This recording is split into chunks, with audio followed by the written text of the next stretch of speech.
Friends, आज की video में मैं लेकर आई हूँ आप लोगों के लिए क्लास 10th के हिंदी के ऑब्जेक्टिव टाइप क्वेश्चंस। तो आज का हमारा चैप्टर है नेताजी का चश्मा। और नेताजी का चश्मा यानी इसकी एक वीडियो हम पहले ही अपलोड कर चुके हैं और ये पार्ट 2 है आपके लिए। तो आइए स्टार्ट करते हैं।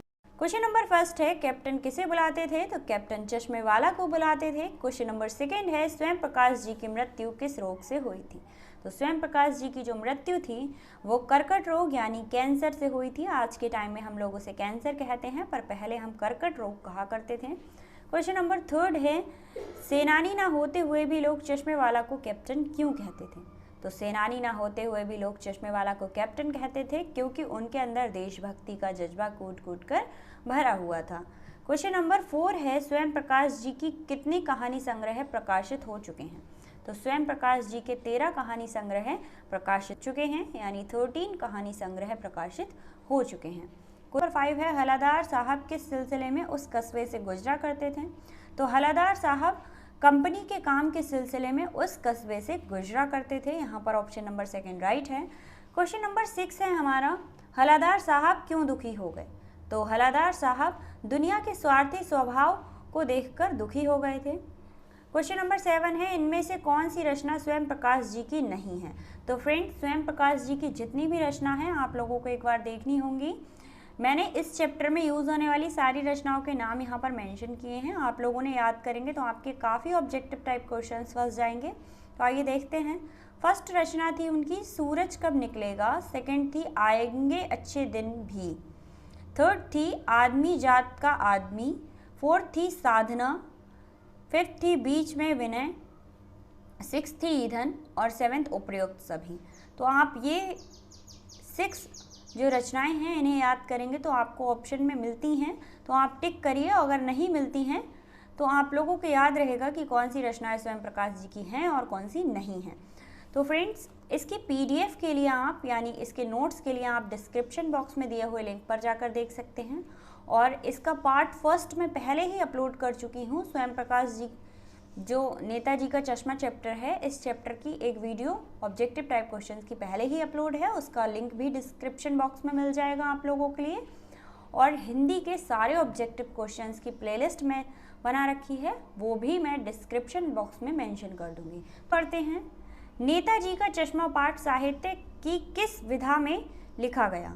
तो नेताजी का चश्मा पाठ साहित्य की कहानी विधा में लिखा गया है। क्वेश्चन नंबर 10 है, नेताजी की मूर्ति पर सरकंडे का चश्मा किसने लगाया था? तो नेताजी की मूर्ति पर सरकंडे का चश्मा किसी बच्चे ने लगाया था। क्वेश्चन नंबर 11 है, हलादार साहब कितने दिन में कंपनी के काम से कस्बे से गुजरते थे? तो हलादार साहब 15 दिन बाद कंपनी के काम से उस कस्बे से गुजरा करते थे। तो ये छोटे छोटे टॉपिक हैं जो चैप्टर में मेंशन किए गए हैं, जैसे पान वाले के दांतों से लेकर हलादार साहब के उस कस्बे से गुजरने तक। ये सारी बातों को आपको बहुत बारीकी से पढ़ना है। और इस चैप्टर से बनने वाले सारे क्वेश्चंस मैं यहाँ पर लेकर आई हूँ आप लोगों के लिए। 2 वीडियोज़ मैंने अपलोड की हैं, तो आई होप सारे क्वेश्चंस कवर हो गए होंगे। और इस बार ऑब्जेक्टिव टाइप क्वेश्चंस का बहुत ज़्यादा यूज़ होने वाला है एग्ज़ाम में। क्वेश्चन नंबर 12 है, हलादार साहब जब दूसरी बार कस्बे से गुजरे तो कैसा चश्मा लगा हुआ था? तो पहली बार में अलग चश्मा था और दूसरी बार में अलग था। तो सेकेंड बार जब वो गुजरे थे तो पतले तार वाला गोल चश्मा लगा हुआ था। क्वेश्चन नंबर 13 है, पारदर्शी शब्द का क्या अर्थ है? तो जैसा कि हम बचपन से पढ़ते ही आ रहे हैं, पारदर्शी का मतलब होता है ट्रांसपेरेंट, आर पार देखने वाला। तो यहाँ पर ऑप्शन में आपको मिलता है जिसके आर पार देखा जा सके, यही आपका राइट ऑप्शन है। क्वेश्चन नंबर 14 है, पहली बार मूर्ति को देखकर जब हलादार साहब कस्बे से बाहर चले गए तो किसके कार्य की उन्होंने सराहनीय बताया? मतलब किसको उन्होंने सराहनीय बताया था? तो वहाँ पर उन्होंने नागरिकों को, ठीक है, कि नागरिकों ने इतना अच्छा काम किया है और उन्हें हलादार साहब ने बहुत सराहाया था। क्वेश्चन नंबर 15 है, हलादार साहब के विचार के अनुसार किस चीज़ का मजाक उड़ाया जाता है? तो हलादार साहब के विचार के अनुसार आजकल देशभक्ति का मजाक बना दिया गया है और देशभक्ति का मजाक उड़ाया जाता है। तो यहाँ पर थर्ड ऑप्शन राइट है। क्वेश्चन नंबर 16 है, हलादार साहब द्वारा दूसरी बार मूर्ति देखने पर मूर्ति क्या नहीं बदल सकती लेकिन चश्मा तो बदल सकती है? तो हलादार साहब ने जब मूर्ति की तरफ देखा था तो उन्होंने कहा था कि मूर्ति कपड़े तो नहीं बदल सकती पर चश्मा बदल सकती है, यानी किसी भी मूर्ति के फेस के एक्सप्रेशन और उनके कपड़े जो बनाए जाते हैं उन्हें नहीं बदला जा सकता, पर वहाँ पे चश्मा मिस था, इसीलिए उस मूर्ति के चश्मे को बार बार बदल दिया जाता था। इस बात को उन्होंने कहा था। तो यहाँ पर ऑप्शन नंबर सेकंड राइट है, कपड़े। क्वेश्चन नंबर 17 है, पान वाले की बत्तीसी कैसी थी। तो यहाँ पर देखिए आप, पान वाले की बत्तीसी से लेकर तोन तक के क्वेश्चंस मैं लेकर आई हूँ आप लोगों के लिए। तो पान वाले की बत्तीसी लाल और काली थी, ठीक है, कैसी थी, लाल और काली थी। क्वेश्चन नंबर 18 है, हलादार साहब कितने सालों तक उस कस्बे से गुजरते रहे। तो वहाँ पर साल भी मेंशन किए गए हैं चैप्टर में, तो आपको वो भी पढ़ने पड़ेंगे। तो हलादार साहब 2 सालों तक उस कस्बे से गुजरे थे। है हलादार साहब कितने सालों तक उस कस्बे से गुजरे थे। तो हलादार साहब 2 सालों तक उस कस्बे से गुजरे थे। नेक्स्ट क्वेश्चन है, सालों तक उस कस्बे से गुजरते हुए हलादार साहब क्या बदलाव देखते रहे। तो हलादार साहब उस कस्बे से सालों तक गुजरते रहे और उन्होंने बदलाव देखा कि नेताजी के चश्मे में हमेशा बदलाव होते रहे। क्वेश्चन नंबर 19 है हमारा, पान वाला क्यों रोने लगा। तो पान वाला, क्योंकि चश्मे वाला कैप्टन मर गए थे, इसीलिए पान वाला भी रोने लगा था, ठीक है। क्वेश्चन नंबर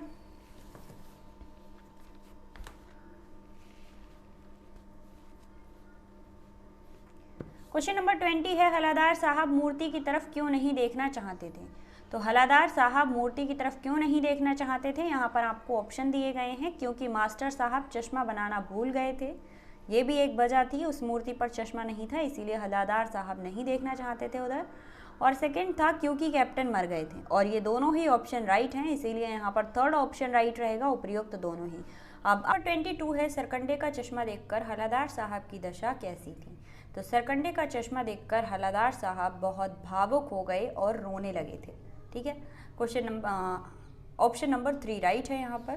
क्वेश्चन नंबर 23 है, हंसते समय किसकी तोंद हिरकती थिरकती, ठीक है। जब हंसते थे तो किसकी तोंद थी, वो हिरकने और थिरकने लगती थी। तो यहाँ पर पान वाला जो था उसकी तोंद हिरकने और थिरकने लगती थी। तो यहाँ पर ऑप्शन नंबर 4 राइट है। क्वेश्चन नंबर 24 है, कंपनी के काम के सिलसिले में कस्बे में कौन गुजरता था। तो कस्बे से कौन गुजरता था कंपनी के काम के सिलसिले से, हलादार साहब गुजरते थे। क्वेश्चन नंबर 25 है,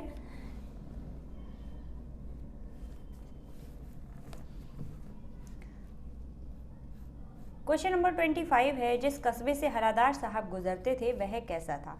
तो जिस कस्बे से हलादार साहब गुजरते थे वह बहुत बड़ा नहीं था। यहाँ पर ऑप्शन बहुत बड़ा नहीं था, ये राइट है, क्योंकि यहाँ पर आपको ऑप्शन दे रखा है वह महानगर जितना बड़ा था, वह बहुत छोटा था, वह बहुत बड़ा, तो वो बहुत छोटी जगह भी नहीं थी और बहुत बड़ी जगह भी नहीं थी। तो यहाँ पर बहुत बड़ा नहीं है, ऑप्शन आपका राइट है।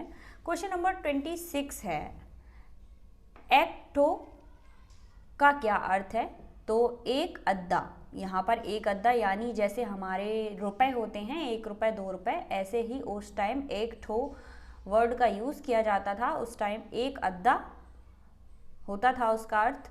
क्वेश्चन 7 है, चौराहे, क्वेश्चन नंबर 27 है, चौराहे पर किसकी मूर्ति लगाई गई थी। तो चौराहे पर सुभाष चंद्र बोस की मूर्ति लगाई गई थी और पूरे चैप्टर में सुभाष चंद्र बोस जी का ही डिस्कशन हुआ है फ्रेंड्स। 28 है, नेताजी किस वेशभूषा में थे। तो नेताजी फौजी वर्दी में थे, यानी नेताजी की जो मूर्ति लगाई गई थी सुभाष चंद्र बोस की, वो कौन सी वेशभूषा में लगाई गई थी। तो वो फौजी वर्दी में लगाई गई थी। क्वेश्चन नंबर 29 है, दुर्दमानीय शब्द का क्या अर्थ है। तो दुर्दमानीय शब्द का अर्थ है जिसे मुश्किल से दबाया जा सके, ठीक है, जिस चीज़ को हम दबा नहीं सकते उसे कहते हैं दुर्दमानीय। क्वेश्चन नंबर 30 है हमारा और लास्ट क्वेश्चन रहेगा ये आपका, पान वाला कैसा आदमी था। तो पान वाला काला, मोटा और खुश मिजाज आदमी था। तो पान वाला से भी काफ़ी क्वेश्चंस बने हैं और सुभाष चंद्र बोस की मूर्ति से भी काफ़ी क्वेश्चंस बने हैं। तो आई होप आपको वीडियो पसंद आई होगी और इस चैप्टर के सारे क्वेश्चंस कंप्लीट हो चुके हैं। तो मिलते हैं नेक्स्ट चैप्टर के ऑब्जेक्टिव टाइप क्वेश्चंस के साथ। Thank you so much friends.